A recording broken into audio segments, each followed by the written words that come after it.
Bat family, and welcome back to Holy BatCast, brought to you by real fans for real movies. You can find us, as always, on social media, on Facebook, Instagram, YouTube. Just search for Holy BatCast. If you love the show, you want to support us, you can do that on Patreon. You can go to patreon.com/HolyBatCast. You don't have to. No pressure, but again, big thank you to all of our patrons. You guys are awesome. You're generous, and I really do appreciate all the support you've given us over the years. We're part of the Real Fans Podcast Network. You can check out those shows at rf4rm.com. And as always, I'm your Bat host, Andy DiGenova. You can find me on Instagram, Blue Sky, and Letterboxd. It's just my name, Andy DiGenova. Well, I'm back. Hope you guys have had a good few weeks. And we got some DC stuff to finally talk about. It had been quiet for so long, and now we've got some cool stuff, but mostly we got our first real look at Supergirl coming out next summer. So we're going to talk about that. And joining me to talk about that and some other fun DC stuff is an old friend of the show, an old podcasting pal. He talks a lot about Marvel, but I like to lure him over to this side of the street so we can talk about DC again on occasion. I mean, you started on the DC side. It's fine. I sure did. It's our pal, Sean Gerber. Hi, Sean. Hey, Andy. Thanks for having me back. Always happy to talk about DC. That's how I started forever ago in podcasting. So, contrary to popular belief, I do actually love DC quite a bit. And so very happy to be talking about the stuff that we get to talk about today. Yeah, and I know you do, which is why I always like, check in every now and then, see if you have availability to come chat. And But I can confirm that in your hot takes episode, you were correct and Brendan was not. So while I had my initial impressions of rating The Dark Knight Rises as the best of the Dark Knight trilogy, it found its way down. That's okay. All right. Yeah. So your recollection was correct in that. I still remain chief counsel on the Dark Knight Rises defense team.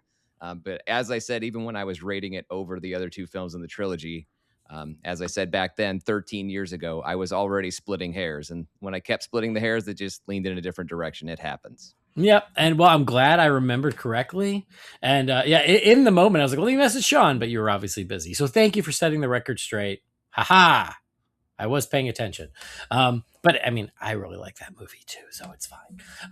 The hot take stuff was so fun. It was a good show. It was a blast, and they just keep coming, which is hilarious. Like, I opened this can of worms, and every episode now we've got a few more extra hot takes in the mailbox. And what's funny is that, like, I don't agree with a lot of them. Obviously, they're hot takes, but I pretty much understand where people are coming from on almost all of them, and it's just fun to see what people's takes are. Anyway. We got some new stuff to talk about, which is super exciting. Again, it's been kind of quiet. We've been in a bit of a lull DC-wise, post-Superman, pre-whatever's next, as they start gearing up for production of some new movies. But we still got stuff in 2026 coming our way. But the first thing I want to talk about is one of those pre-production. Batman Part 2 is, it seems, gearing up. With that comes rumors and speculation and casting news, if not confirmed, but discussed. And a lot of it's rumor, a lot of it I just kind of wait for something more official, but this one was picked up by all the major trades, and so this feels pretty legit, and that is that Scarlett Johansson may be joining the cast. And this was kind of a two-hander. The other news was that Zoe Kravitz will not be returning as Selena. Let's start with that last one first, because I was like, oh, that's a bummer. I thought she was really good in the first one. But I have other Batman friends who go, oh, we already knew that. I don't remember already knowing that. Do you remember already knowing that? I do not remember already knowing that. Okay, good. Maybe, I don't know if maybe it's possible that I mean, I'm old and I forget things now. So it's possible that I heard that and forgot that, but I don't remember hearing it. Certainly not as a definitive thing of, oh, she's definitely not back. And that actually is a little bit surprising. It surprises me now, I guess, as opposed to when it maybe should have, when everybody else knew about it. But that is surprising, because that's, once you introduce Selena in a Batman series, she tends to stick around. And so, I mean, obviously in the Dark Knight trilogy, it was different. They introduced her in the last movie. So a little surprising to start things off with her, and then she kind of falls by the wayside. Doesn't mean she couldn't be back if there's the Batman Part 3, but yeah, a little surprising that I could understand her not having as big of a role in this Mhm. one, as you maybe shift focus to other characters, but I'd be surprised. I'll still be surprised if I watch the movie and she doesn't pop up at all because surprise cameos are a thing. Yeah, that's true. It's funny though because like we've now had almost 4 years of news speculation rumors, so Sure. it was probably folded in there somewhere that like, oh, Zoe says she won't be back, but there's been so much nonsense and noise in the absence of real news that like everything, I was like, oh, okay, whatever, and I didn't even it didn't Right. stick. So that's probably what it was. But I agree, it certainly felt like in the first film that they were setting her up for being around for all of it. Um, so yeah, who knows? You're right. She could pop up for something small. They could just acknowledge her, and if they make a Batman Part 3 in 2045, she can pop up in that. Yeah. Uh, Sorry, little petty. Anyway, but it does make me wonder though, like the way the first film ended, they really set it up where like Paul Dano could return, Hmm. Barry Keoghan could return. We know that Colin Farrell's returning because at least he has said as much, and then obviously with the Penguin series. But I do wonder, yeah, how many of those will be coming back versus, yeah, it was like, oh no, we set it up so they could, but that doesn't necessarily mean we're exercising that option. Right. And even with, and we'll talk about her casting in a moment, and not that we know for sure who she's playing, unless I'm behind and we did find out. But yeah, it's a little interesting because I really felt like they were pushing into some sort of 0 year-esque direction, coming with everything that happens at the end. Obviously not like for like, but it felt like it could maybe push things in that direction coming out of the Batman, which I know obviously Riddler was already your main big bad in the first one, so there were going to be some differences, but I was kind of anticipating a lot of the characters coming back, and then of course maybe throwing in a couple new faces to just create extra drama. But yeah, now with the Scarlett Johansson casting and Selena being out for this one, or so it seems, that really kind of just throws it into open territory. I'm not really sure what this movie is, Yeah, which is I fine, mean, by the way. yeah, for sure. I do. I think you're right. I think for all the speculation and all the wish lists, I don't think any of us have any idea what this movie is really going to be. Um, so that will be interesting as it develops. Because you're right, the Scarlett Johansson rumor I think took everyone by surprise, or not rumor, news, scoop. What are you going to call it? Took everyone by surprise. I don't think anyone saw that coming, which is kind of fun and exciting. Personally, I like ScarJo. I think she's good. I think she's always, consistent whenever she pops up. Not everybody likes her. I like her. Um, I haven't thought she was just fine in Jurassic World Rebirth, even though I didn't like that movie. So I got no problem with her joining the Batman world. I wish she was joining a different Batman world where she could be a Poison Ivy or something, but Right. that's not what that's not, I don't think that's what's going to happen. So as for her inclusion, I'm like, great. I like her. Why not? I saw, some funny comments of like, okay, she can't be in every franchise, which is fair as well. I mean, that was going to be my comment. She just got her sixth franchise Infinity Stone. Like, she's got Oh, everything okay, now. yeah. Yeah, so I mean, there's that, and I think that's fair. But again, I bear her no ill will, and I like No, her, so why the hell not? But the she's question is, been good in all of those things, and yeah, yeah, whatever faults lie within those things in certain films within those various franchises, I've never really found the fault to lie within her performance at all. right, So right. she's always been varying degrees of great in all of these things. So I consider her an outstanding addition to a Batman movie. And like you said, I agree with you. I don't know if this is, I would have really loved it if she was in the other live action Batman franchise that's being developed. I don't know if I love her in the casting of the Batman, although I mean, she can't do anything but make the Batman part two better because that's what she tends to do. Yeah, I agree with that. And I mean, honestly, like she is a value add. Like she is arguably the biggest female movie star in the world. You think? She's got all the dollars to argue You for. I mean, think? I guess Right? Like, it's between her and Zoe Saldana. Like that's kind of it yeah. So in I mean, terms of like, total box office. And because of Avatar, Zoe might have it, especially after the third one comes out. But Scarlett Jo's right there. so again, like it makes business sense. It makes creative sense because I agree with you. I think that she's always good, in my opinion. But then there's the speculation of who she could play, and our mutual friend Robert Reinecke. I loved his suggestion. Me I too. I don't know if that would happen, but his suggestion was Silver St. Cloud. I would be all for that. I think that could be really cool. So Robert, points to you.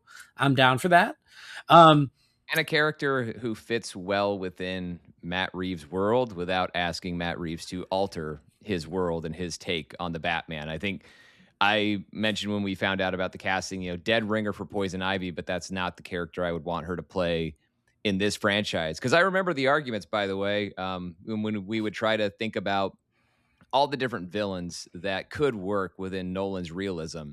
Mm-hmm. And Poison Ivy as, a botanist turned eco-terrorist. Like, there's a realistic version of that. It's just not very good or very interesting. So it wouldn't have been great for Nolan's movies, and it's not going to, I don't think that's a great take for Reeves' movies either.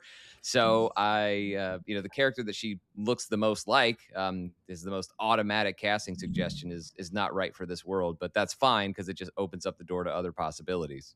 Yeah, I completely agree. If this was the mainline DCU and we found out she was playing Poison Ivy, I'd be like, that's amazing. That'd be perfect. Yep. But yeah, not for the Reeves verse. And then a lot of fans speculated, and this is one that I love, which is why I don't think it's happening. And that's Andrea Beaumont, aka the Phantasm. Yeah, I conditionally love that one. So well, I know it. I know exactly what you mean, and I agree. I love that conceptually. I think that Scarlett Johansson as a live action Phantasm could be awesome, but you do run in the same issue as you do with Poison Ivy. Is like, what does the Reeves version of the Phantasm look like?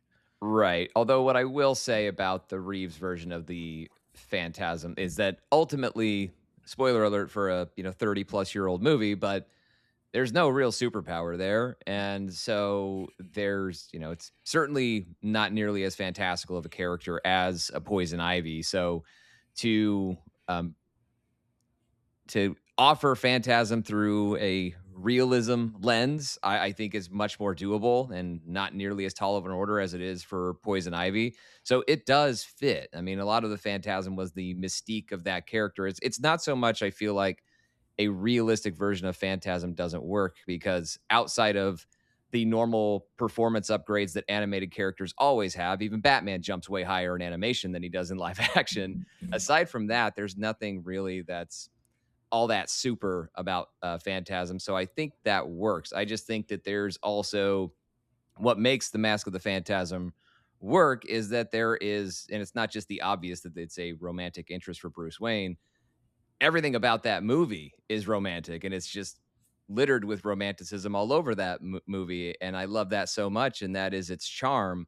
So the idea of a more grizzled and gritty Phantasm in that world is a little questionable. But then again, I don't know that that's what you would ask Scarlett Johansson to do anyway. Perhaps she's brought in very specifically to be something different, and perhaps as this character, and maybe shift things a little bit.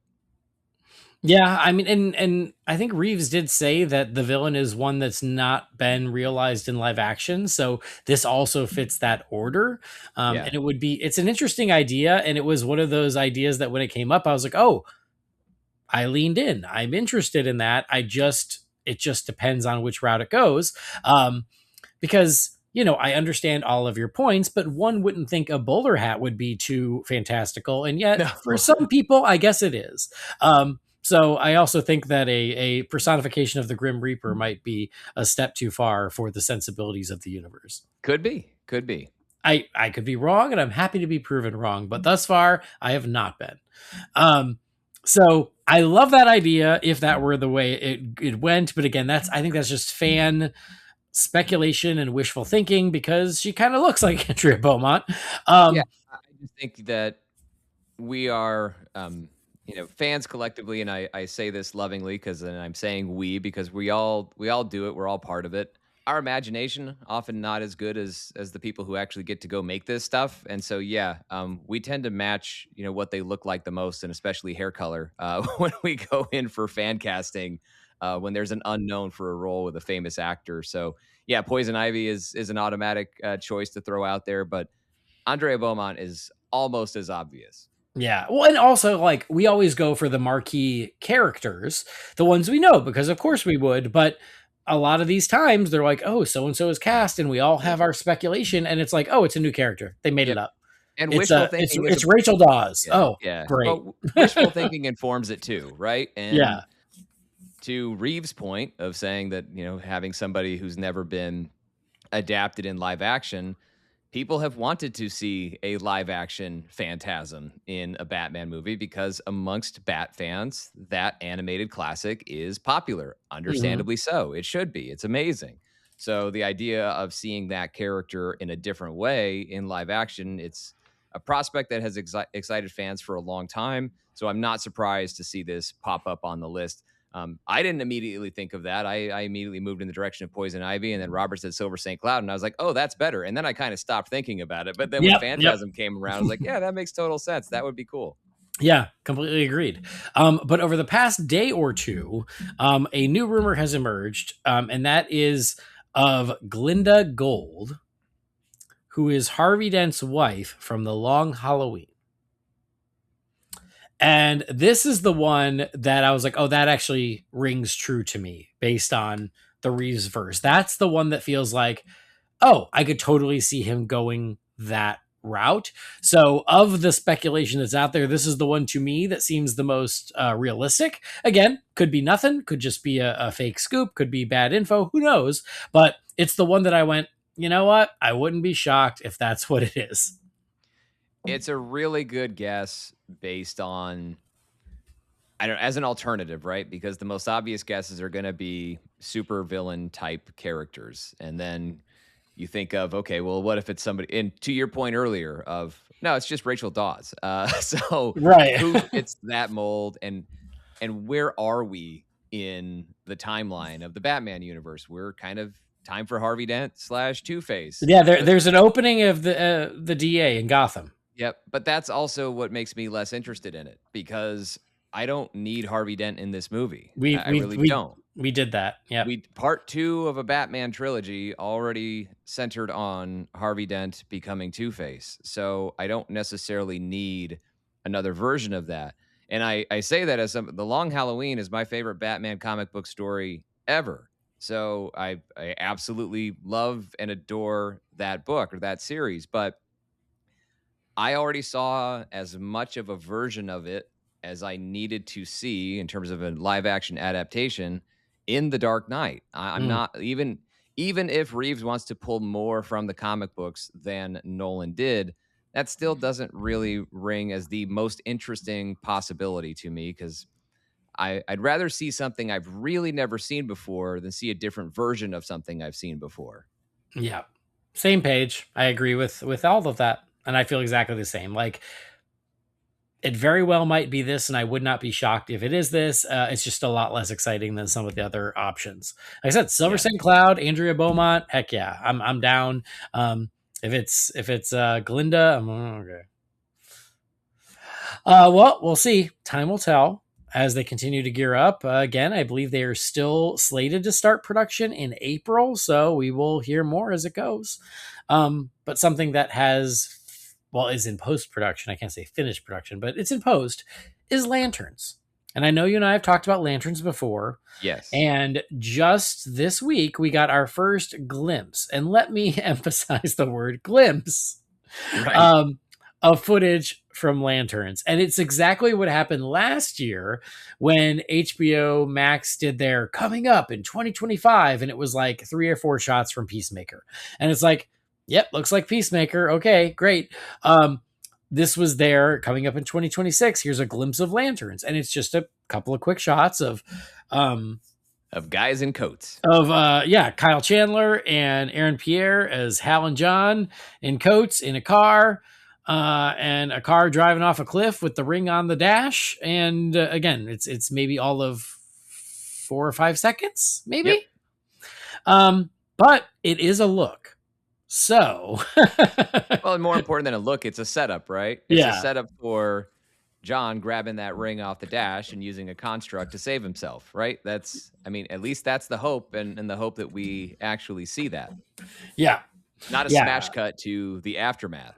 Yeah, we talked about it offline, and I like the setup. And again, because it's such a teeny little thing, I dig the setup of veteran Hal, teaching John the ropes. Mhm. And it's like, okay, it's now or never. It's, fly or die. Here's the ring and out we go. And so, yes, it is John's chance to step up. And as you said, I hope that what follows is what we all hope it's going to be, which is some true Green Lantern stuff. Yeah, I think that's my question mark and has been my question mark every time we've talked about the show on and off air is what exactly are they going to give us? Because ever since James Gunn compared it to True Detective or mentioned that as a source of inspiration or feel for this, I'm like, well, that's not really, not that there aren't Green Lantern stories that back that up, but none of my favorites are quite like that. And so it's not necessarily what I had in mind for a Green Lantern series. And so I'm hoping to get as much actual, ring slinging Green Lantern stuff as I can possibly set my eyes on in this show.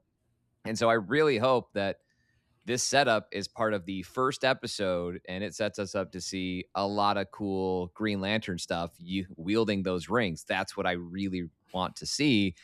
Suits and the whole thing, but they're not really showing us much of that yet. And my concern remains that this stuff is largely going to be teased, and then maybe we'll see them really wielding some power maybe by the last episode, because that's just a very common structure for a lot of these shows when they go to series. We've seen it in lots of other places. So it remains my chief concern about it, but I'm still hoping for the best, and I do like both of the actors we have as Hal and John. So I feel good about where we're at. I know the performances are going to be good. And I actually think the show is going to be good. It just may not be the show that I'm looking for Green Lantern, but time will tell. Yeah. Again, I agree with all of that. I really love the two leads and the little glimpses. It looks like a well-made quality show, which Right. is great. But yes, if it is just an 8-episode tease to finally give us some Lantern action at the end of the season finale, yeah, it's going to piss me off a little bit. So Right. It's just wait for season 2. So I just did that with another show that you probably talked about on your other podcast. Daredevil Born Again. I liked it, but I was like, this is just a whole season long tease. Come on, guys. So I don't want that. And so I'm still holding out hope. I mean, we know freaking Guy Gardner is going to show up somehow. And I'm like, Right. it's things like that continue to give me hope. Sinestro's been cast. So Right. these are encouraging things. We just need to see it. But I believe it's not until late 2026. I think it's in like that same Peacemaker slot, like end of summer. So I mean, and based on that, that's why there's no cause for alarm just yet, other than what they've already said about the show. But there's no specific cause for alarm in what they're not showing yet, because we are still very, very early.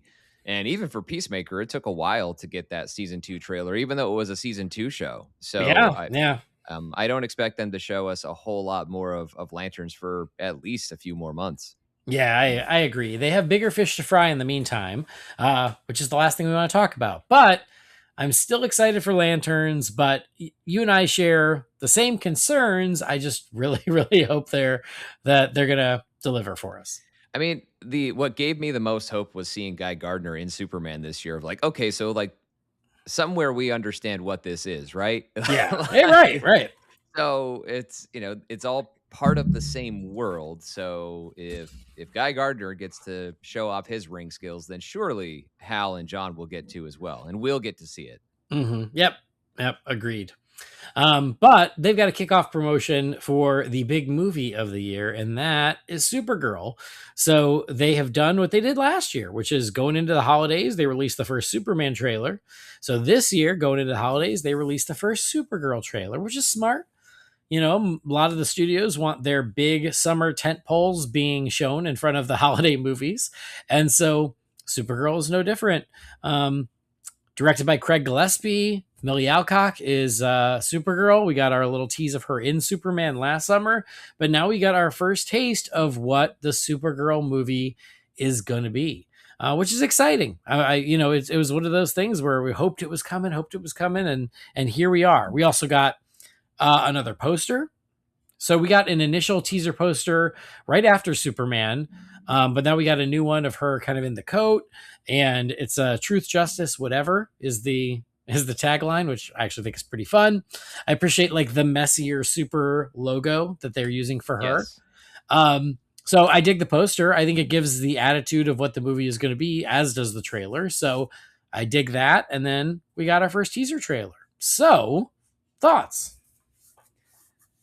We'll talk about the obvious comparisons in a minute, but I really like the trailer. I think it established the most important thing that it needed to, which I mean, I guess you could argue Superman already established this at the very end, but Milly Alcock is a hero that I want to follow, that I'm interested in and already entertained by in this trailer. And so whatever story she's in, I want to check it out because it looks like it's going to be a lot of fun. And as fun as it all seems, I feel like there actually is some depth to this character with finding her way out of her cynicism. Like Superman sees the good, I see the truth. So obviously there's something there, right? To explore with that character. And somebody who's toasting her 23rd birthday to no one but her dog and thinking it'll be the best year, hoping it'll be the best year yet, but the bar, admitting that the bar is low. So Kara Zor-El is going through some stuff. And I think Milly Alcock is going to do a great job taking us there with that character, and she impressed me a lot in House of the Dragon. So when she was named as being cast as Supergirl, I thought that was a home run casting, and she hasn't shown me anything, whether it was her cameo in Superman or with what we see from her in this trailer. She hasn't shown me anything to disprove anything or to make me lose any of the confidence I've had in what she will bring to this character. I think it looks like she's going to do great, and she's already doing great in my book. Yeah, I will start with that as well. I came in with no opinion of Milly Alcock because I didn't watch House of the Dragon, never got around to it. I do remember when she was cast, though, you saying, "Oh, she's great. She was really great in House of the Dragon." So that was great to hear. I dug her cameo in Superman. I thought it was hilarious. I know not everybody liked it. I thought it was fun. I thought it was a great way to set up the character without making it a more direct post credits go see Supergirl next year kind of thing. Right. And even in this trailer, it's very obvious that she has what it takes to carry this movie. Like you said, her toasting the dog on her birthday, just their performance there, like the personality and the sarcasm and the wit, I can feel it already. And I'm like, okay, we're in good hands. She's got it. She is good to go. So I think that she is really encouraging, which is good because, she's our new Supergirl. She better be great. So I'm really excited about that. And then I agree. I really like the trailer.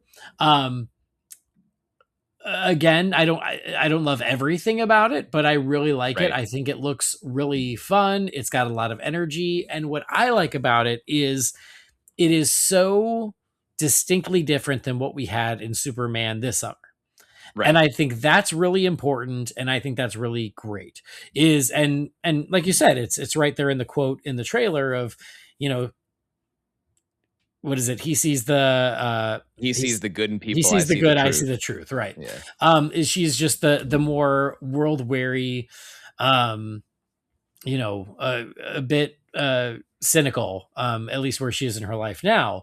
And it has a different attitude. It has a different energy. And I think that is really good because we need to start seeing that difference in tone throughout the DCU. And we've sort of seen it up until now. Peacemaker is certainly very different than Superman, but it's still all James Gunn. And it's nice to get a very different flavor here, even though we'll get to it. It still kind of feels like James Gunn. It does. I mean, it definitely feels like it's produced by James Gunn. But before we go down that road, I don't want to take anything away from Craig Gillespie as a director because it's actually directed some stuff that I really like. I mean, I, Tonya was really good. Cruella was good. I mean, directed a few episodes of Pam and Tommy, which was really good. Underrated Coast Guard rescue movie starring Chris Pine several years back. Finest Hours was also directed by Craig Gillespie, so he's more than capable as a director. And so, the Fright Night remake, I'll have you know, is great. And I just saw an article this week, as I think because of the Supergirl trailer, where it was like, "Hey, y'all have been sleeping on the Fright Night remake. Now it's time to go check it out because it bombed when it came out. I think it was like 2011." but it's so good. And it absolutely add it to your Scarathon list next Halloween. It's really, really good. So no, I completely agree with you. I think he's a great director. And when he signed on, that gave me a lot of confidence as well. I never saw Cruella. I'm good. But a lot of those other things that you named, I think has all been really great. And even though this does have some James Gunniness to it, not entirely. And there is a scope here, and then even the little action beats we get are really awesome, and they don't look like James Gunn action. And I like that differentiation as well. Like that final money shot of her, um, you know, ripping through all those guys on what looks like Yep. the giant spaceship or something, is so badass. And it is a very different type of action than we saw in Superman. Yeah, no, the action I think so far looks fairly distinct unto itself, and so I definitely appreciate that. And look, I understand and see, and I too noticed the Guardians of the Galaxy similarities with some of this, like some of the tone, the and look, I am not familiar with, although I do plan to read it, and I really truly appreciate, as much as anything I appreciate about the trailer was that they actually pointed people in the direction of the comic book series that they can go read if they want a sense of maybe what this movie's going to be, or if they're liking what they're seeing from this trailer. I have not read Supergirl Woman of Tomorrow, but I will, as largely inspired by this trailer. Not that I didn't already want to read it, but now it's like, why have I been waiting this long? Better get to it. But and I know apparently there, from what I understand of the series, that also lends itself to some of the Guardians comparisons. I think for me, if I bumped up against it in any sort of way, although there was no real harsh judgment, I didn't really consider it a negative. But amongst the obvious things to notice, it was really more the production design that felt so similar to Mhm. Guardians of the Galaxy. The set builds, the ships, the stuff like that were just felt very, very. That's the element to me that felt the most like the Guardians movies, where it's dirty space is kind of how it plays itself. Like a lot of what we're seeing on there could very easily be a Ravager ship and stuff like that. And so Yeah. Yeah, there yeah. are those similarities where it's almost as if they could have, borrowed some sets from Guardians of the Galaxy or something like that. I'm not sure. There are a lot of visual similarities from that perspective, but that's also not going to be the area where that I'm counting on the most for how it's going to differentiate. First and foremost, it comes down to the character. Kara Zor-El is different and is going to be different than any of our heroes from Guardians of the Galaxy. We don't have a huge sense of our antagonists yet in this one, at least from what I can pick up on the teaser trailer. But I mean, glimpses, but we'll catch more of that, and I'm sure we'll have. That's another area where this movie will separate itself, but it's going to come down to the performance of Milly Alcock as Supergirl, but then also beyond that, to your point, the action, the spectacle, the signature moments of this film are where it can stand out amongst anything else that's come before it.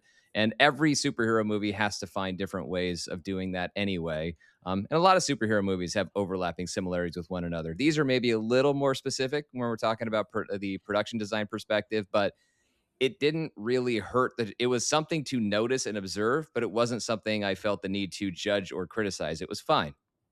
Yeah, I agree with you because of course it's there. And for the people who are making that comparison, like, yeah, of course. Like, you're not wrong. It's they're not even really hiding it. I think they're Right. leaning into it more than anything. Hey, Um you're not and wrong, but I don't know that that makes it bad. Exactly. You're not wrong. It's not gonna prevent me from being excited about the movie or looking forward to it. It's for me it was more of a little I wish you could have steered it a little further away because now it is a bit of a speed bump for certain people. Not for everyone, but it's kind of a double-edged sword. And again, we talked about this is like the downside is yeah, like you're gonna get those comparisons, and so you're gonna get some people being like, oh, you're just ripping off Guardians or whatever. But then you got the people who are like, hey, looks like Guardians. I like Guardians. I'll go, Right. so it works both ways. Um, but Yeah, there's for the I mean, I think it really is amongst the, let's call it, more engaged fans who are gonna go see the movie anyway, who mm, are might have more of a criticism when it comes to those Guardians comparisons or similarities. I just can't imagine the thought process inside the head of a general audience member who it's most of what they count on to get the highest box office grosses for movies like this that they spend this much money on. I just can't imagine the thought process of, oh, that looks like that thing I really liked. No way I'm seeing that. Like, I just don't see how, I don't think that tracks. So if Mhm. people, for the general audience, and when they see those similarities to Guardians, that goes in the plus column more so than anything else. I mean, not to go way back, but there were all those comparisons when Suicide Squad came out, and people were like, "Oh, it's DC's Guardians," and then it made $750 million. So, Right. and horribly reviewed, and it still made Right. $750 million. So those comparisons aren't necessarily a demerit against it. But yes, I agree with what you said. Like stylistically, it does look like it could be from that universe. The moment that really got me is that extreme close up of, I don't know if he's the villain, a villain, but he does look like is it a Ravager or Reaver? I'm Yep. getting it mixed up. Yeah, could totally. That guy could have escaped from Yondu's ship for sure. Yes. So it was that I went, oh, okay, that really feels like, yeah, one of Yondu's dudes. But aside from that, again, like, agreed, put it aside. I love the music choice. Again, I love the attitude. I love the energy. There's nothing wrong with pulling a classic crowd pleaser of a song that just fits the tone, and this damn song's been in my head all day. It is from the Guardians playbook, because when that first trailer came out way back and everybody was singing ooga Right. chaka, ooga chaka, this feels like that. It's just in the back of my head because of this trailer.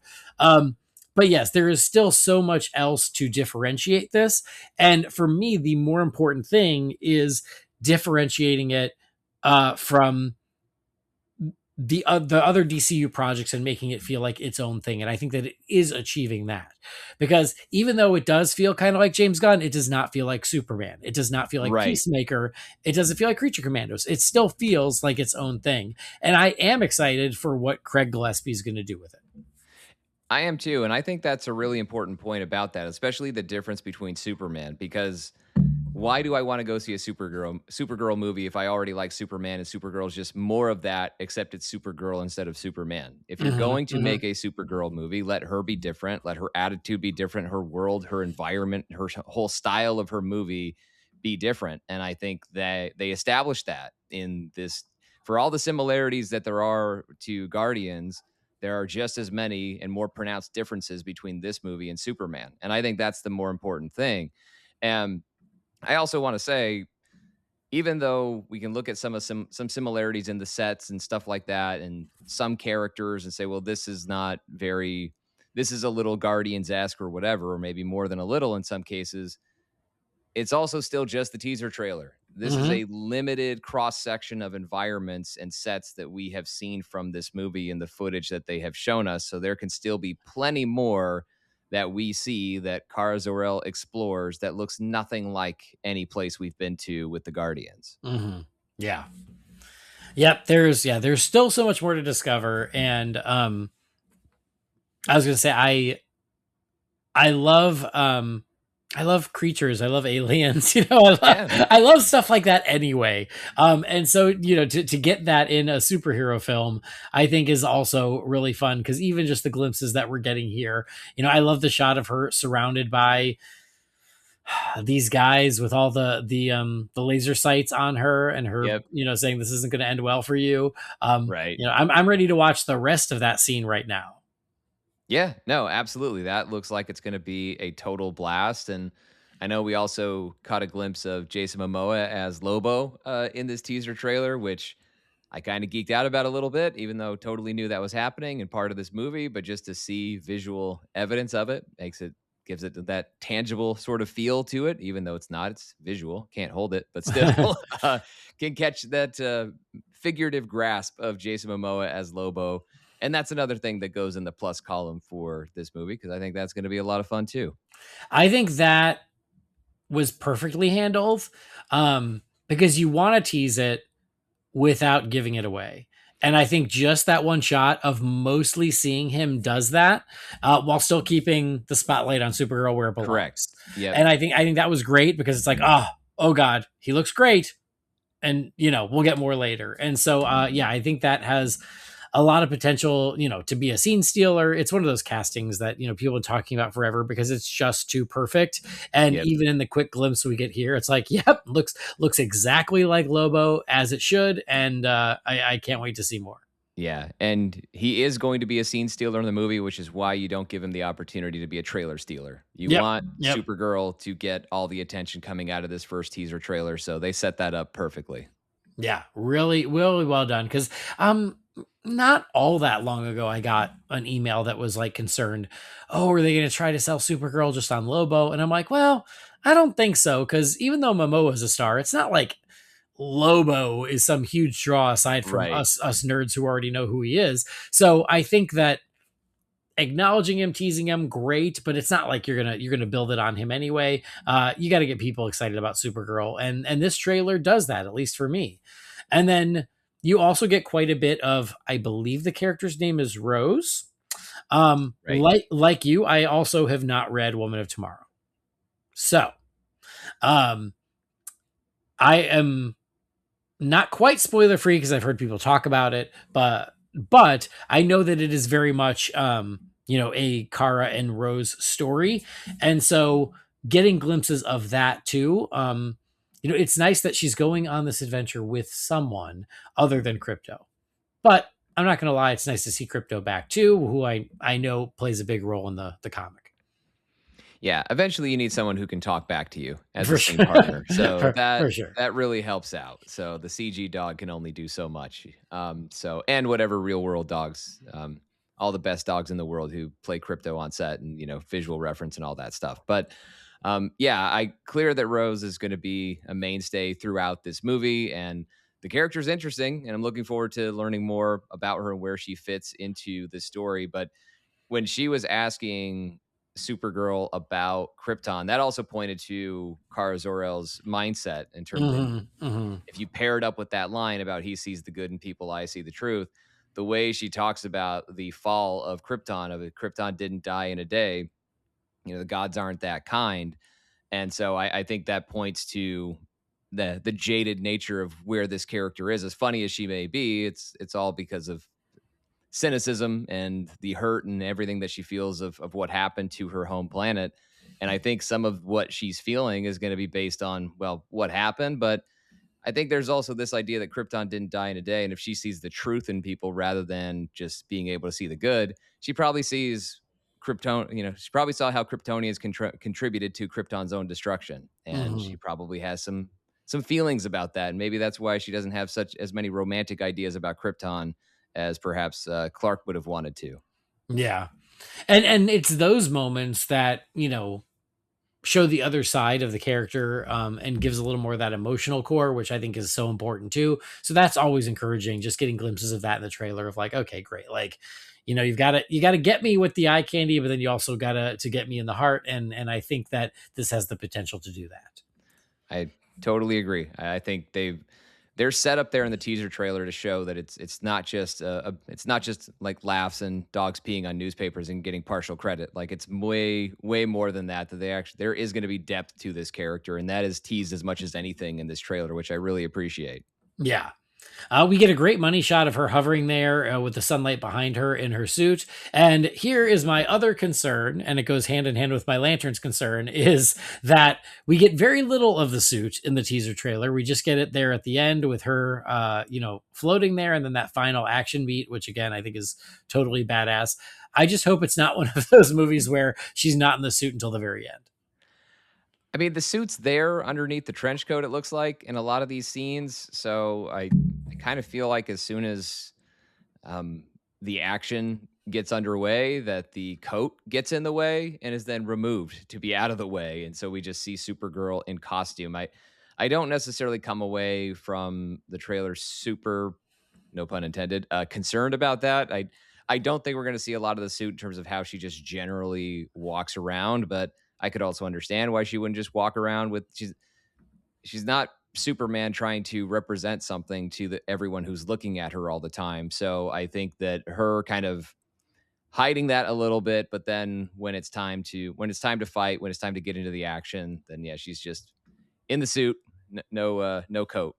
I hope so, because the suit looks great in what we do see. Yeah. Awesome. All right. Well, anything else of the Supergirl trailer? I think that's it. I'm getting way better at not spending 3 hours talking about, under 2 minute trailers. So Well, there will be more to come.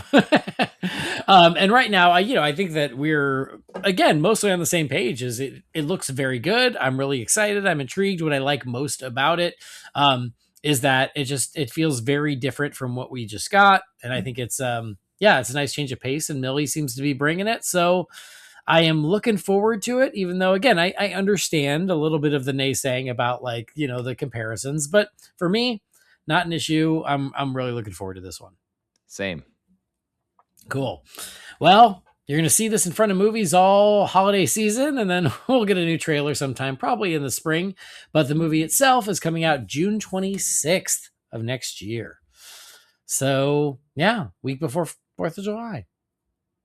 Bet you Universal has 4th of July again. They always have 4th of July. They might. I don't know. I wanted Superman on 4th of July. It just felt right. Yeah. And then, would have liked this too, but that's okay. And I only know about, for 2026, I know about Spider-Man Brand New Day in July and Avengers Doomsday in December. There you go. I know. Got to check the whole slate. But the Supergirl trailer is out there. I'm sure you've already seen it. And you will see it again, I'm sure, before we get the new one. But for now, at least for me and Sean, so far so good. We're looking forward to it. And can't wait to see more. Well, there you go. That's what we got as far as the DC stuff happening. At least that's all that I can think of. Anything that I missed, Sean? Something out there? No, I don't think you did. I think you got it. Man of Tomorrow's been pretty quiet. Just James Gunn again saying, hey, guys, I never confirmed Brainiac. Y'all said that yourselves. I saw that. That was funny. Yeah. But it's still probably Brainiac. But anyway, I thought that was funny. Regardless, more to come. Still exciting. Some things to look forward to next year as this DCU continues taking shape. But it wouldn't be an episode of Holy BatCast without seeing what you all are thinking, what's on your minds. So let's check in with you, fine feathered finks, and crack open the Wayne Manor mailbox. It is time again for the Wayne Manor mailbox. You've got mail. Derek, what is a letter for me? Maybe temporary. She wrote a letter. You're one hell of a messenger. Sizzle, Master Wayne. All right, here we go. A few episodes ago, we talked about some of our favorite DC live action looks or costumes. And this is a follow-up from that. This is Ian. It says, hey, Annie and company. I'm sharing my list for some of what I think are the more underrated costumes from the live action DC worlds in no particular order. Black Mask. We deserved more mask on time, damn it. However, the scenes we did get with it elevated Ewan McGregor's performance. Dr. Fate. The film Black Adam had several problems, but the look of Dr. Fate was not one of them. Robot Man. Doom Patrol was a bit all over the place, but that big hunk of metal looked great. Vigilante. I needed more of the suit in season 2, but it looks fan-freaking-tastic. Batman and Zack Snyder's Justice League. I could not put a Batman suit on here. This one's a bit sleeker and sexier than the BVS one. A++. That was a fun episode. Hope all is well with you and the fam. Ian. Thanks, Ian. And thank you for sharing. Good choices here. Black Mask. Yeah, my biggest complaint is yours. It's like when the mask was on, it was cool. It should have been on more than 3 seconds. But yeah, it was good. Dr. Fate looked great in Black Adam. Yes, Robot Man looked great in Doom Patrol. Vigilante. Yeah, I like all these choices. Sean? Yeah, those are all great choices. I haven't heard the favorite DC live action DC costumes episodes yet. You could imagine historically what my favorites would be, but outside of the ones we get in the Batman franchise, I still remain a huge fan of what they did with Blue Beetle a couple years ago. Yes, I think yes. Such an outstanding costume that actually looks like this alien creature-esque superhero costume in addition to the tech that comes with it. I thought the way they blended that was brilliant. I love that costume so much, and really great, underrated movie. I completely agree. And we all joke and say no notes, but the Blue Beetle costume in that movie, no notes. Like there's not a single thing you could have changed. You offer? Yep, nothing you could have changed. It was amazing. And you're right. That's up there for maybe one of the best in terms of a true like for like page to screen adaptation where they kept pretty much all of it and they pulled it off. Just incredible job. Yep, I'm with you. And I was going to agree with you about the movie. I think that movie is great, and it's only gotten better in revisits. I absolutely love that one. All right, next email is from Mark Jurosevic. It says, "Hey, Batcasters. I was looking at the various Superman emblems that I have as my phone and PC backgrounds. I then wondered if you've ever ranked your favorite Superman logos or S shields. If you haven't, I think it'd be an interesting episode. I usually cycle between Man of Steel and Superman Returns as I like the colors and 3D texture of the respective logos. Also, having completed the second season of Peacemaker, I went back and rewatched The Suicide Squad.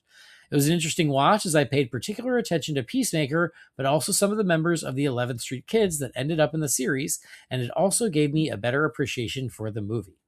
Also, Andy, I wish you the very best luck in your new career move. Regards, Mark." Thanks, Mark. Well, we'll start at the beginning. No, we've never ranked Superman logos, but yeah, that could be fun. I mean, I think I would just go with Christopher Reeve. Classic, simple, straightforward, probably. Yep. I love a logo you can throw. It just works. So yeah, it would probably just be that. But I've liked them all to one extent or another. Even the gun one, when I first saw it, I was like, oh, he's going with the Kingdom Come look more, and it grew on me, and I really dig it now. So yeah. I did the same thing as you did. After Peacemaker, I went back and rewatched The Suicide Squad. And you're right. It certainly makes me appreciate it even more because it all gels together quite nicely. Sean, any thoughts? I have not gone back to The Suicide Squad for a reappraisal, but I liked it when it came out. I didn't necessarily love it as much as I've loved other things that James Gunn has brought to us, but I enjoyed it quite a bit. And what stood out for me about The Suicide Squad is what held up right away and just made me so excited for Peacemaker. I thought John Cena was brilliant in The Suicide Squad. And I mean, the moment Peacemaker, what a joke moment from The Suicide Squad, and John Cena's performance in that moment and the immediate aftermath really impressed me. And then he just kept getting better and better in Peacemaker. So I think that, I'm somebody who actually likes pro wrestling, and congratulations, John Cena, on your retirement from WWE. Not that he listens to the show, or he might listen to Holy BatCast. I'm sure he doesn't listen to my show, but he might listen. I saw that. I thought he had already retired because he's been acting so much. No, but but in any event, I always thought he was good at what he did there, and when he started branching out into movies, he was funny in a lot of stuff, but in terms of his dramatic chops, I hadn't quite seen him in or out of the ring reach the level as a performer that he established, I thought, for the first time in The Suicide Squad, and then just really skyrocketed from there with what he brought to Peacemaker. So I kind of consider The Suicide Squad, even though it came out in like the COVID hybrid streaming era and all that sort of stuff, I kind of feel like it is an important launch point for John Cena as an actor. It's certainly a milestone for John Cena's career as an actor. Yeah, no, I agree with that. And I definitely agree that he has only continued growing as an actor. He's gotten really good, especially this last season of Peacemaker. All right. Next email is from Bob. It says, "Hey, Holy BatCast family. My name's Bob. I'm a longtime listener, but a silent one. I felt the time was right to message in with my hot take. Batman and Robin is the best Batman movie ever, and The Dark Knight is the worst. I love everything about Batman and Robin. The colors, the cast, the visuals, the suits, the story, and especially the nipples. The Dark Knight takes everything I love about Batman and Robin away from Batman and his world, and it leaves me feeling like we're watching a way too serious comic book movie. I'm sorry to anyone I've upset. I truly am, Bob." All right, Bob. Okay. I'm giving that the Michelle Pfeiffer hot take. That's as hot a take as I think you can make. Yeah, I'd go full Pfeiffer for that. Yeah. On the level of hot take. Although it's not the first time I've seen it. Not specifically. This is the first time I've seen it in this specific way of rating Batman and Robin over The Dark Knight. But I have seen similar takes in the sense of what I want from Batman is so much closer to what Joel Schumacher did, or in animation terms, Batman the Brave and the Bold is so much more of what I want from Batman as opposed to the super serious, pseudo-realistic version of Batman that Nolan gave us. Can't imagine what you think of the Batman with Matt Reeves series and his take on it. But I do understand that. And I think that even though I don't agree with that, I think The Dark Knight is the far superior film relative to Batman and Robin. But what I do think it points to is that's how great and strong of a character that Batman can be, is you can take two takes that are so wildly different and still find someone, or maybe more than someone, who will like the thing that most people maybe don't like and will say, no, that's a lot closer to what I want from Batman. So if Batman and Robin is much closer to what you want and like from Batman stories, I can't fight you on that. I wouldn't anyway, but I can't, it's hard to really argue against that, because that's totally valid for things to like about Batman. Yeah. I mean, I have certainly heard things like Batman and Robin is underrated and The Dark Knight is overrated. I don't think I've ever seen a take this passionate about making them the two ends of the spectrum. Right. That's what I think is so hot about it. But Yes. I again, like so many of these, I understand where you're coming from, even if I Right. don't agree Yeah, with to it. be clear, I do not agree at all. Yeah. Not even close. Even though my own relationship with Batman and Robin changed drastically over time. I hated it so much when I saw it in the theater, and then over time, because HBO for some reason used to play that movie all the time, and for some reason I just found myself watching it when it was on and just kind of being at worst numb to it, and so it was no longer aggravating me. It was just like, well, Yep. it's Yep. on. Yep. It's like a song you don't like, but you know the lyrics, so you just kind of find yourself muttering to it anyway. That's kind of what Batman and Robin became for me for a while. And then once we got Batman Begins, or even when we knew we were getting Batman Begins, it was like, okay, I no longer have to hate this movie for killing the Batman franchise. It actually set it up for, and the appreciation got even better when we actually saw the Dark Knight trilogy. Like, it set up the rebirth, the reboot of the franchise. So I very much appreciate its place in Batman cinematic history, even if there's no way I could actually rate the film as the best Batman movie that we've ever had.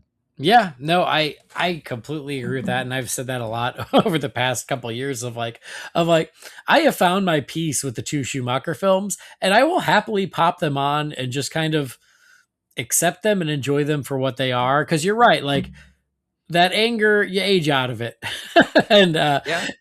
and you know you've got your favorites, but there are things to enjoy in every Batman movie, and so yeah, I long made my peace with Batman and Robin. Absolutely. All right. Next one. It is from Brandon. It says, "Hey guys, despite the title of this email, the title of the email says Hot Takes Rebuttal. It says, I have no intention of drafting a rebuttal against any of the hot takes. On the last episode, however, there was a discussion how a specific creator wasn't in the all-time Batman writers. It got me thinking, who would be in my all-time Batman writers? I feel like a list of your subjective favorite Batman writers was already done, but I couldn't find it. It's possible I may have overlooked it, but if you haven't done one, it might make a fun episode with little homework. Thanks for all the hard work you do in creating one of the best damn podcasts, Brandon." Thanks, Brandon. And we've never done it as an episode subject, but it has certainly come up many times over the years in conversation through the mailbox. So yes, we've talked about different Batman writers that we like, but no, I don't think we've ever ranked them, or picked our five, or whatever that is. So it could be a fun episode. You're right. The ones I think of off the top of my head are Paul Dini and Denny O'Neil. Those are just the ones that immediately jump to mind. But yeah, I don't know, Sean, which are the first ones that jump to your mind when you hear all-time great Batman writers? I mean, pretty much we're right in line there with Denny O'Neil, Paul Dini go right up there, and I'll go outside. I mean, I'll still count Bruce Timm in that group. So I mean, it's not necessarily going to be specific to the comic book medium. Obviously, I mentioned The Long Halloween is my favorite Batman comic book story ever. So Jeff Loeb is obviously in that category for me as well. And I also wedge in Christopher Nolan, Jonathan Nolan, and David Goyer as on Mm-hmm. that list for Batman writers who, of course, have just left a permanent mark on me and my Batman fandom. So, but yeah, when it comes to the comic books, and then the obligatory, shout out to Bill Finger going all the way back to the beginning. Yeah, absolutely. All right, next one here is from Tom Fallows. It says, "Hey guys, like yourselves, I would love a Bat Family movie, but I've been listening to DC High Volume lately. Don't know why, but I feel like I've heard it advertised somewhere. And after listening to Long Halloween and reflecting about stories like The Long Halloween, Hush, Nightfall, and No Man's Land, I do love when a story has multiple villains. So you can only pick one. Would you rather have a Bat Family movie with one villain or multiple villains with only Batman? And with both of these, you get to choose how many family or rogues are in the movie, and an organization can count as one villain. Let me know what you would pick. Have a good podcast, Tom."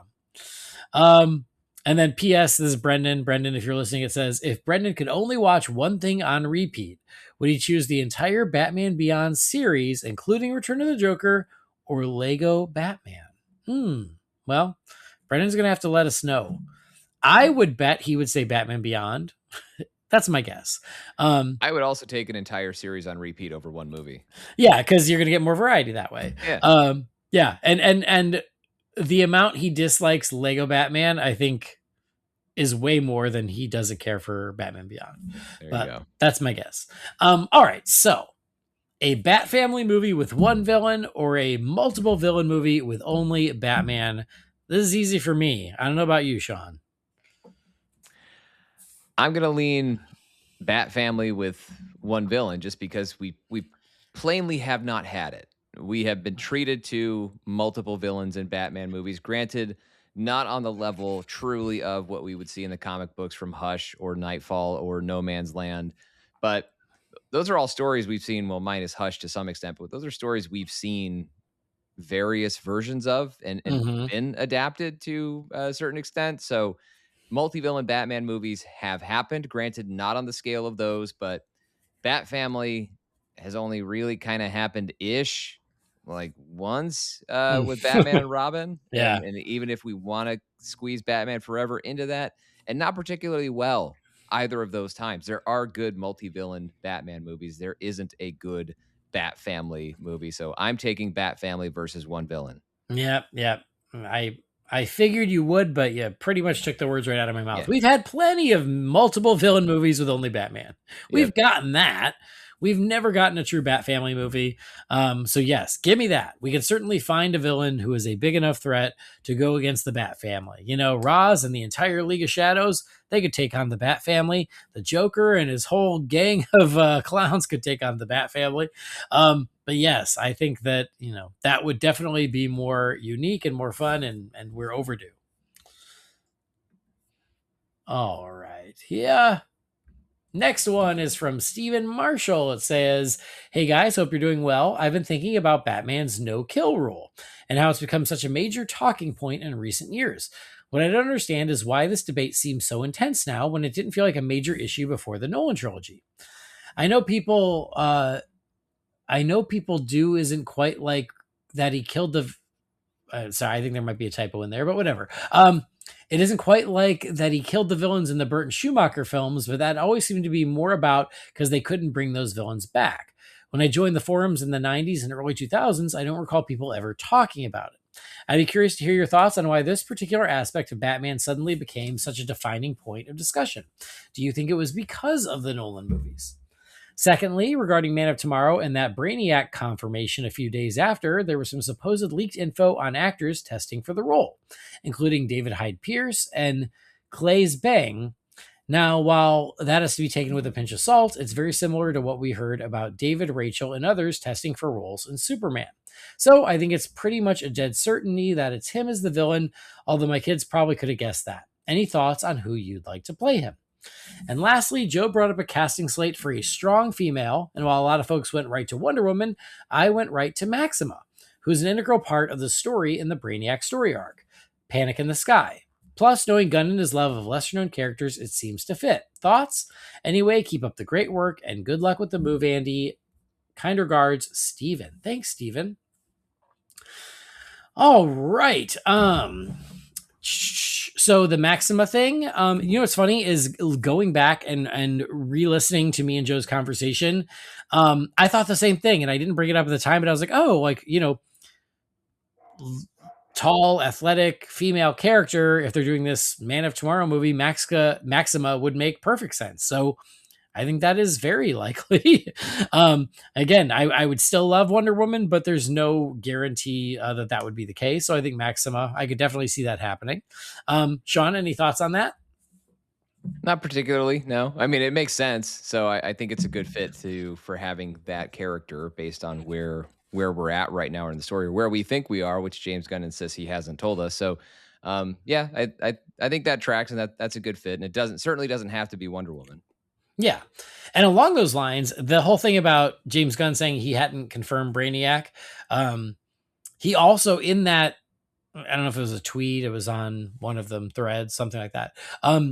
He even said, he goes, oh, and all the actors' names you've heard, none of them have tested for anything. So if we take him for his word, a lot of this is just more internet rumor mill.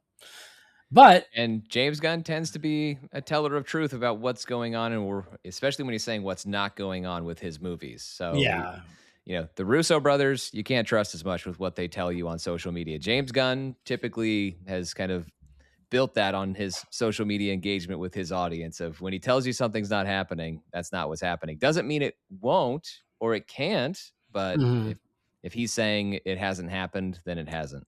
Yeah. As for any thoughts on who should play Brainiac, I don't have anyone in mind at the moment. I don't know if you do, Sean. I haven't thought about it. I do not have any strong feelings right now on who should play Brainiac. I mean, I'll just go with the default answer of wouldn't it be amazing if they could get Daniel Day-Lewis to do it? But that Sure. will not happen. Yeah.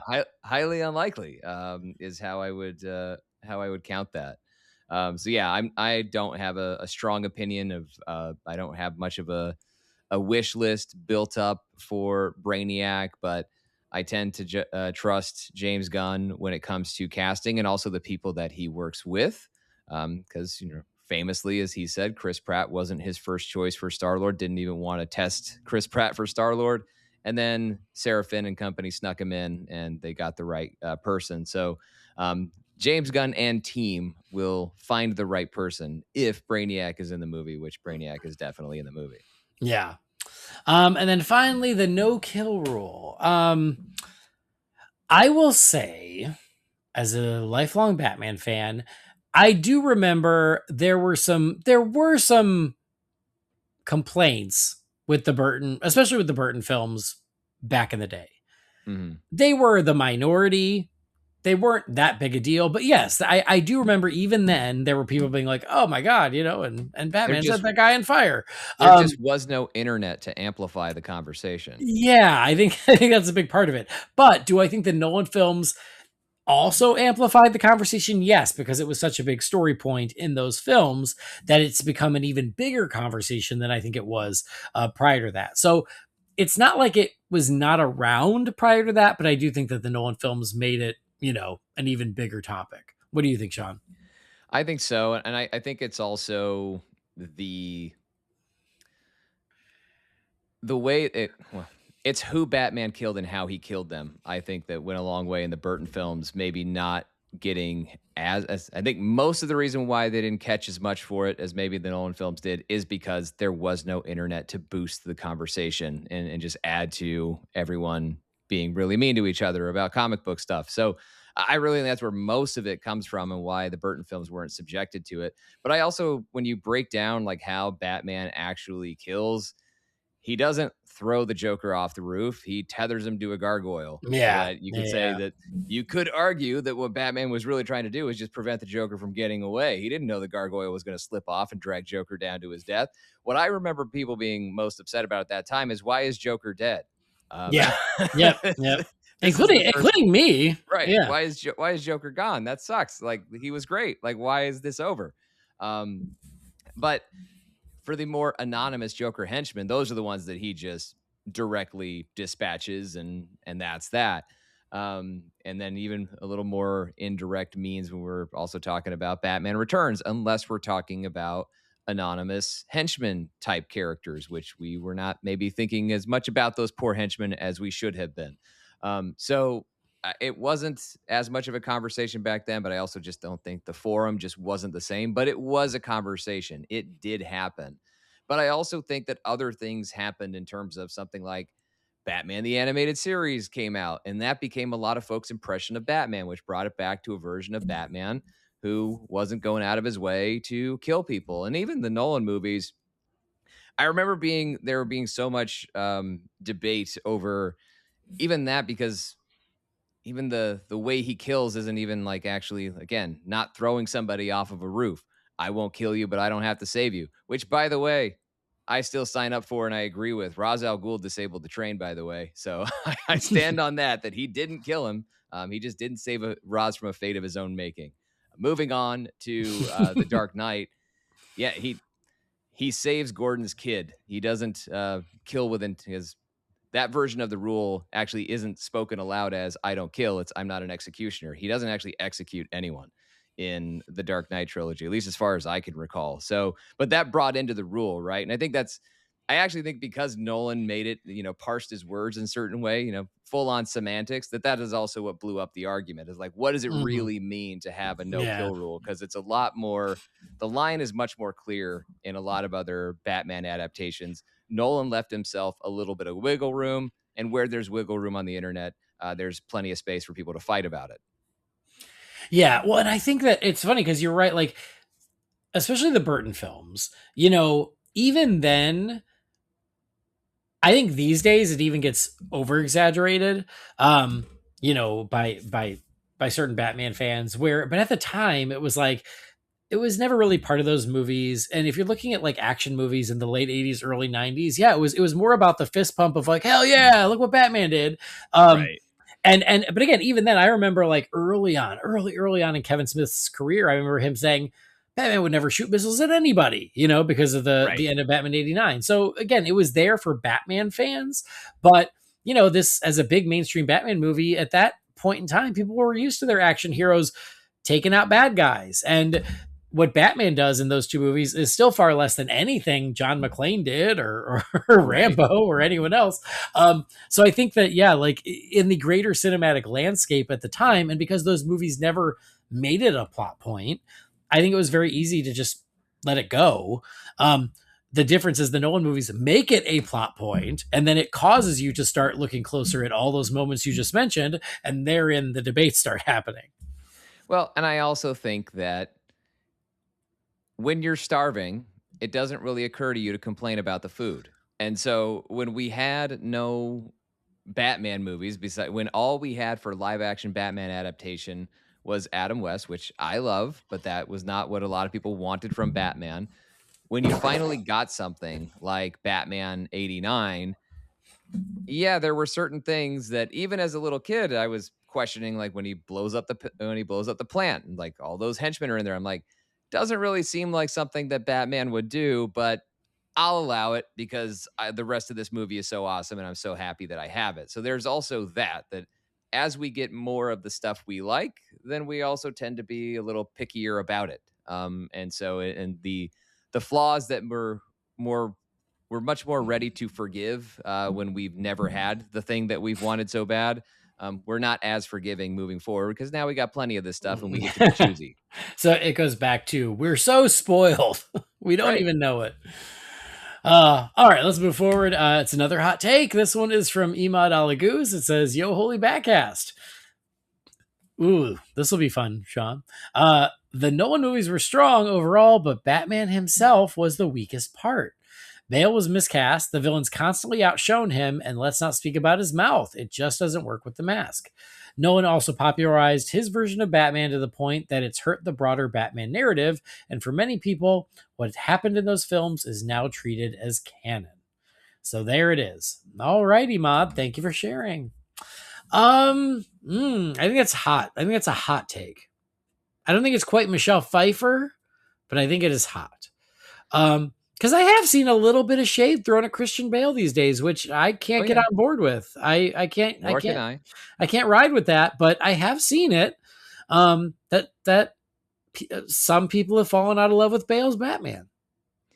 And some people, roughly a decade or so after Keaton's Batman, fell out of love with that take. And then they fell back in love with it. These things move in cycles. And so we fall in love with a thing. And then eventually some folks think it's a good idea, or they just feel like, for whatever reason, tearing that down a little bit. And then inevitably people build it back up. So it doesn't surprise me that somebody would have that take.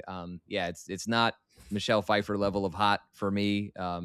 Nowhere close to it. But yeah, it's warm enough, but of course I just wildly disagree with it. I don't, I understand, because I've been part of these debates for a very long time now. And so going back, I mean, Batman Begins is clearly Batman's movie. The Dark Knight is also Batman's movie. It's his entire philosophy that is at stake in the movie.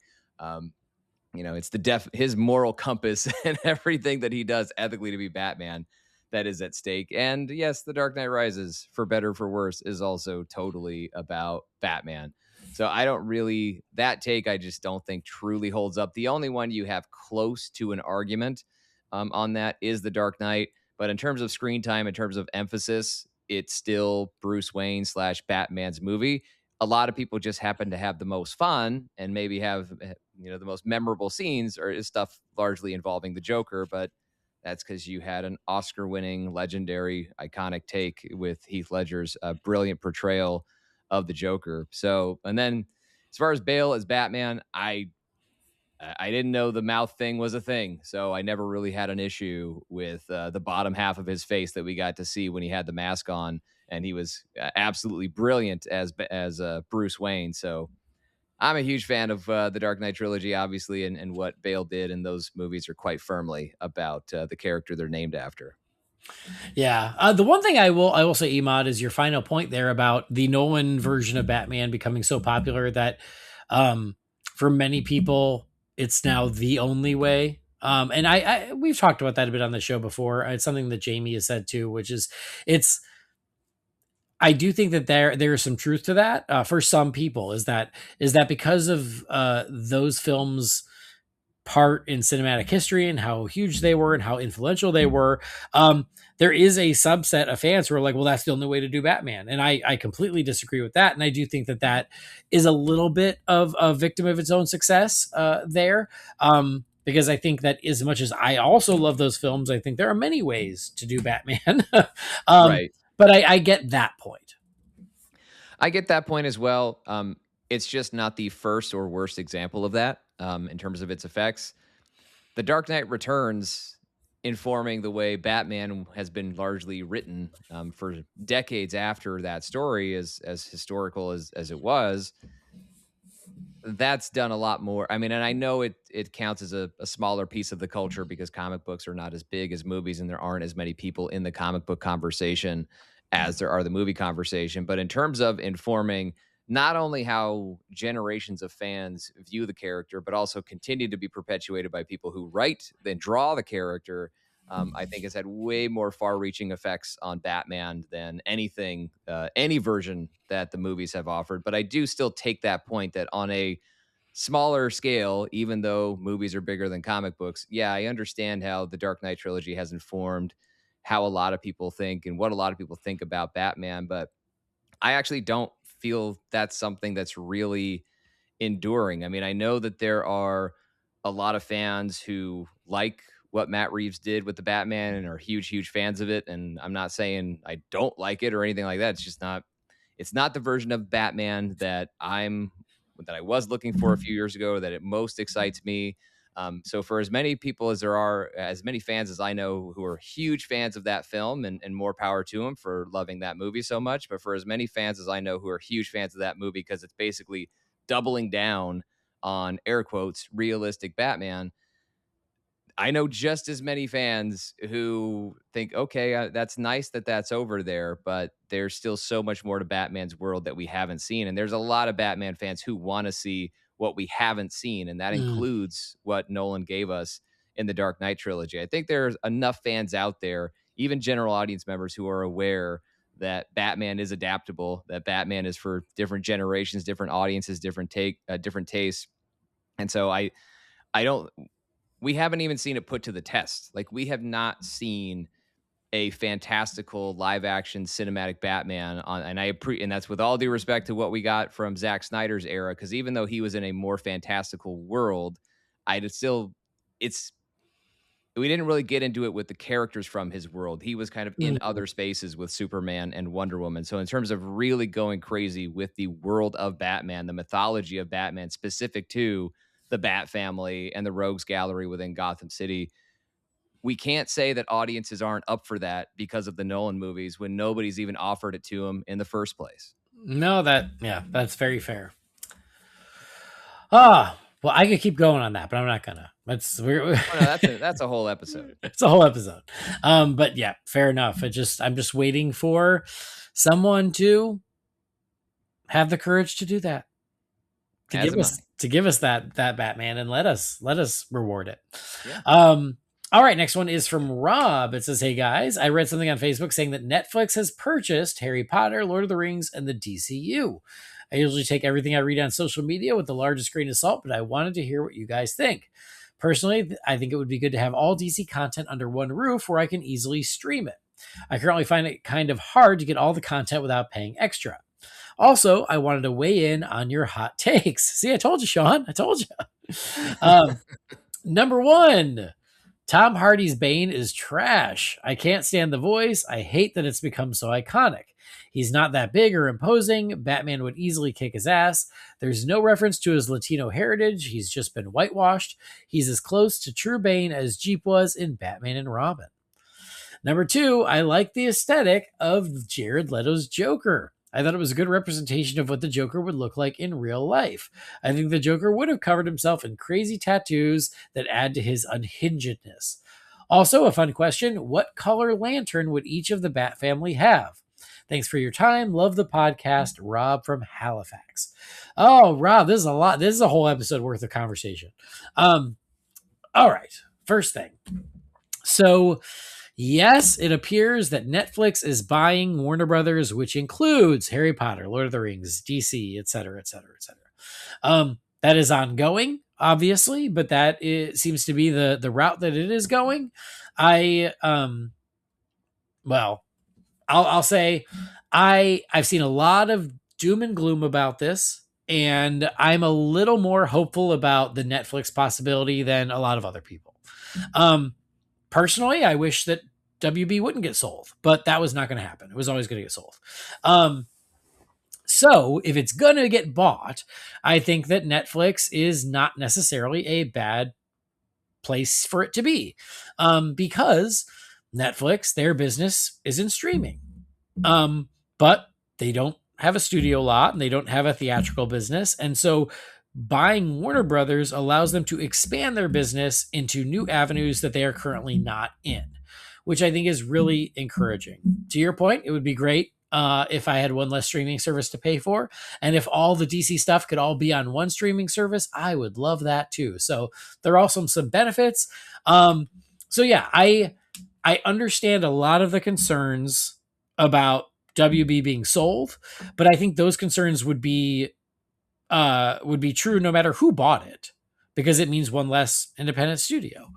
But as far as Netflix specifically buying it, I am still hopeful that they want WB because it helps them expand their business and they can keep it as intact as possible. And so far, that is what they say. And I hope that's true because I want to keep getting great DC content. Sean, any thoughts on that? I also really want to keep getting great DC content as conveniently as I can. And that doesn't mean not at the theater, because I love going to the theater and don't find it all that inconvenient. But in terms of streaming, yeah, the idea of having everything on one service would be great.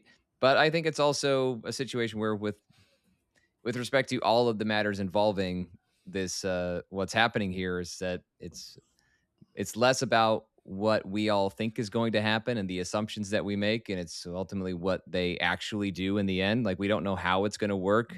We don't know, is there going to be a merger of Netflix and HBO Max? Are they still going to be offered as separate services that you can bundle for a discount, but you still got to make sure you have both in order to watch all of the DC product? We don't know exactly how all of this is going to fit just yet. So I'll really reserve my takes for seeing how they actually what Netflix does in terms of how they choose to present and make DC content available to us. Yeah, for sure. I mean, that's why I'm hopeful I can see some very good versions of it. And I hope that that's what happens, but we just don't know yet. As for your hot takes, Tom Hardy's Bane is trash. Oh, Rob, I think that's hot. And I respect your opinion, but I love Tom Hardy's Bane. I love him. I think he's so fun to watch. I think he's great. I think he's plenty imposing. I can't be with you on this one, but I respect your opinion. I absolutely respect the opinion. It's not a super hot take to not love Tom Hardy's Bane, but to just full on trash him is that gets a little warmer. But I understand all the criticisms you have of it, so totally valid. I also just like that take on the character. I enjoy the voice; it is a lot of fun, and I never felt like his version of Bane was not imposing. I thought he was incredibly intimidating and forceful. I bought it when he whooped Batman in that movie. And do you feel in charge type of moments with Ben Mendelsohn? I mean, he was super intimidating and scary, I thought, in The Dark Knight Rises. So I totally bought his take on Bane, and I am a fan. Yeah. Not the only way to do it.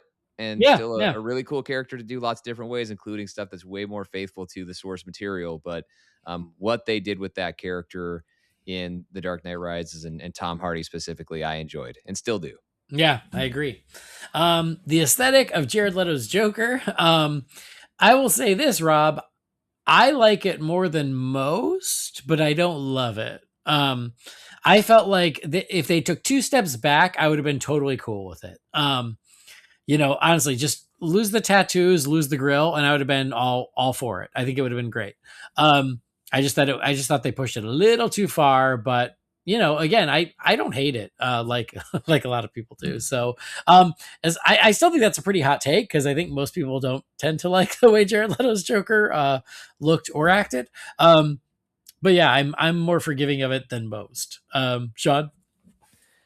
Not a huge fan of it for the same reasons you are. If you make a few changes, then I think all of a sudden, but also you make those changes and it pretty much becomes classic Joker. So it just shows. Well, maybe that's why I like it. It just goes to show it wasn't that far off, and yet it kind of was. And it's certainly not my favorite. It's probably my least favorite live action version of the Joker that we have seen. I'm not a huge fan. But look, beauty's in the eye of the beholder. So if you look at that and that looks like Joker to you, and that looks more like Joker to you, or more realistic, I would definitely disagree on that point. I never felt like, man, this Joker character would be way more believable with tattoos. That just never occurred to me. And even with the suggestion of the idea, I don't think with or without tattoos, I don't think makes Joker any more or less realistic as a character. Yes, he's just crazy enough to do basically anything with his look. So he could be fully tatted up across his face or not. I don't know. Neither version is more, in terms of a look, is more or less realistic to me. It just comes down to, you look at it and do you like it? If you like it, great. I never really liked it all that much, except for when we did get those shots of Jared Leto's Joker where he didn't have all that stuff on his face. Yeah. And then what color lantern would each of the Bat family have? There's some easy ones, and then I think there's some not so easy ones. I feel like Batman would be green, right? Fearless and willpower, right? Yeah, well, you'd like to think that Batman would be green. I would think he would be green. There's a chance he could be a Fear Lantern. I mean, he certainly trades in it. Oh, okay, all right. I guess that's true. But ultimately, yeah, I'll still. His will is his greatest power. So yes, I'll say green for Batman. All right, Nightwing. Ooh, Nightwing. I feel like he might be green too. Like, I want to say blue, but Tim Drake is blue. Is a Blue Lantern. Yes, Tim Drake is blue. Jason Todd is red. Jason Todd is red. Yeah. But yeah, like Nightwing, I don't know. I feel like he might be green too. I don't know. He could be pink. What's the pink lantern? Love. Yeah, let's make it pink. Make it pink, just like the fairies in Sleeping Beauty. Okay, good. Batgirl. Is there a purple? I don't think so. Not that I know of. I mean, nobody's going to be orange because that's just greedy. And there's, only Larfleeze is the orange lantern. There's only one orange lantern. It's not going to be a member of the Bat family. Would maybe Damien be yellow? Damien would definitely have to be yellow. Yeah.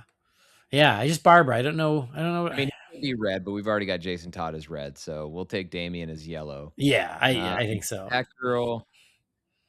Gosh, we've gone through.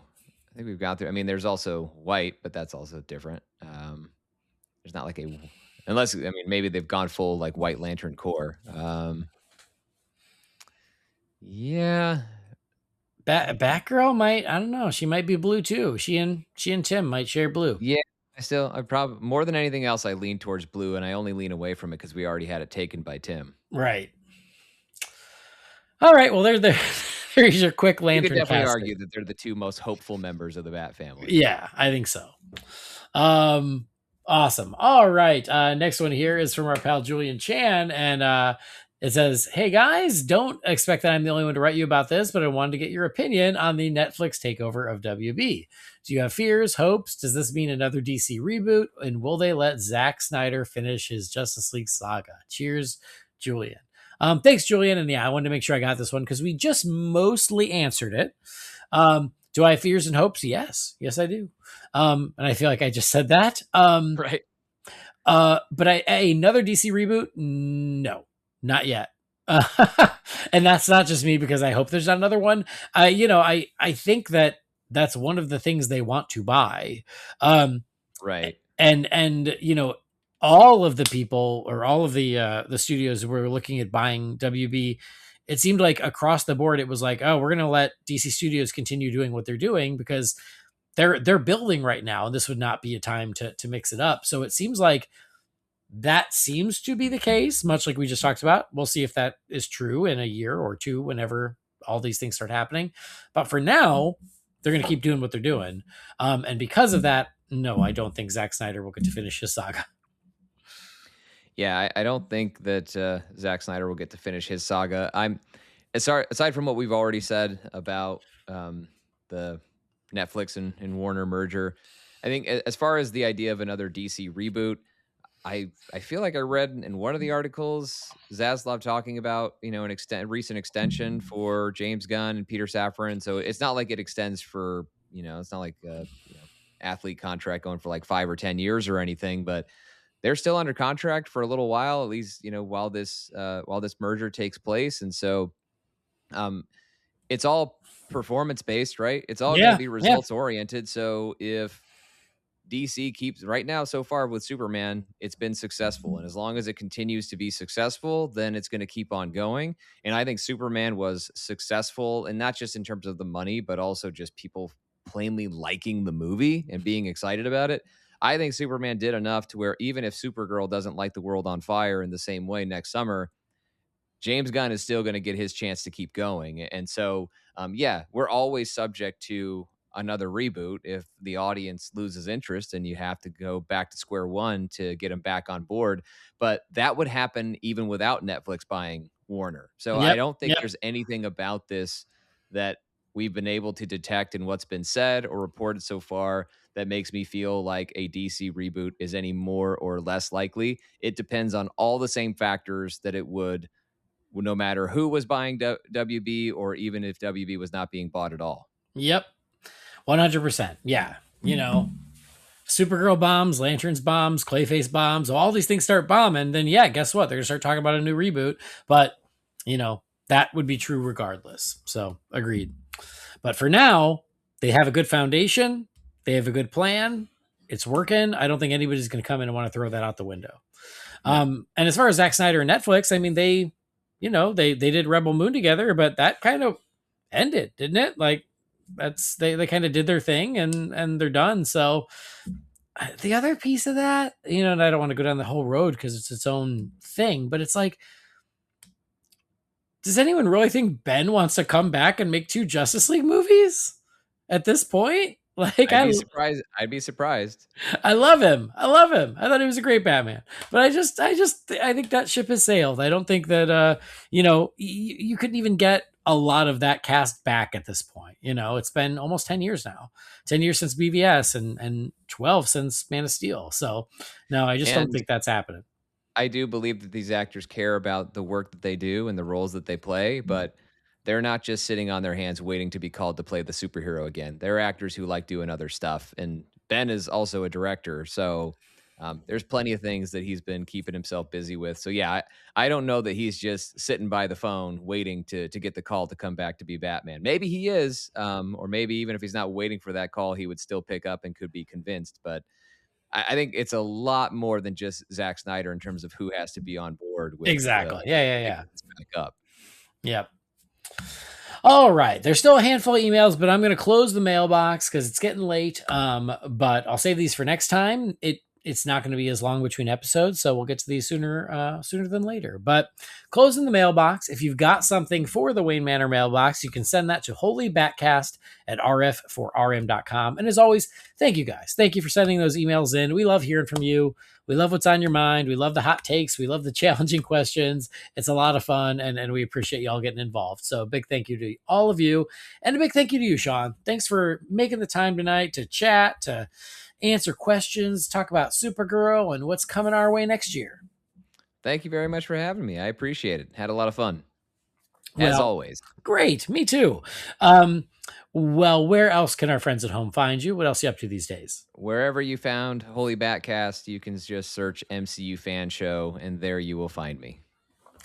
Reviewing every version of the Avengers Doomsday trailer.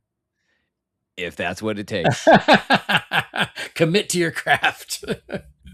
All right. Well, very sorry, cool. The tagline, it's Marvel. Whatever it takes. Whatever. Well, great. Yep. MCU Fan Show. And thank you, everybody out there, as always, for joining us, for listening to Holy BatCast. Really do appreciate it. So please do follow or subscribe wherever you get your podcast so you never miss a show. And if you like the show, something that you can do to show us that doesn't cost a penny, it only takes about a minute of your day, is just rate and reviews. We would really love that. A 5-star review goes a long way, helps people find us, and it makes me feel good about myself. So thank you. Again, find the show on Facebook, Instagram, and YouTube. Just search for Holy BatCast. You got something for the Wayne Manor mailbox? Again, send those to holybatcast at rf4rm.com. Our theme music was created by the talented Gore Vegeteswar. You can find his work at gvtunes.com. And that will do it. Thanks for joining us. On behalf of Sean, I've been Andy. We'll see you next time. Same bat time, same bat channel.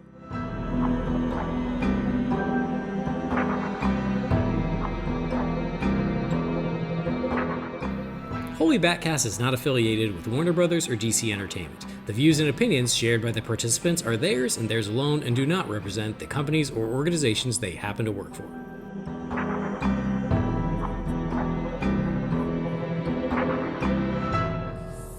And I don't know if you heard, at a certain point, Harley tried to invade. I did not. Oh, I heard the door open and then I heard it immediately shut. So Catherine must have had cat-like reflexes and just snatched her away. Nicely done.